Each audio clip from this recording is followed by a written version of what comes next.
Sa layunin namang masiguro ang maayos at malinis pa rin kapaligiran sa pagdiriwang ng kapistahan at traslasyon ng Poong Jesus Nazareno ngayong taon, tuloy-tuloy din ang paglilinis ng Manila Department of Public Services ng mga ruta ng daloy ng mga deboto. Kaliwat kanan na ang nakolektang basura sa unang bahagi ng ruta at inaasahang tatambad pa ang mas marami pagkatapos ng selebrasyon ngayong araw.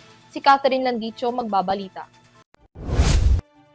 Tumambad sa samot-saring basura sa mga lugar na dinaanan ng mga deboto sa isinagawang Traslasyon 2026. Kabilang sa mga kalat na iniwan sa mga lansangan ng mga boteng plastic cups at styrofoam na ginamit ng mga deboto habang nakikiisa sa prosesyon.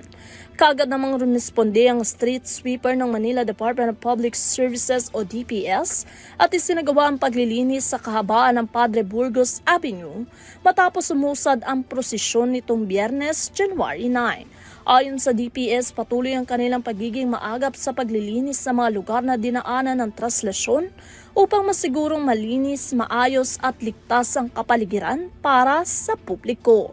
Agad ding nagsagawa ng sweeping operations ang DPS District 5 sweepers sa Rojas Boulevard malapit sa Manila Hotel matapos dumaan ang prosesyon ng Poong Jesus Nazareno.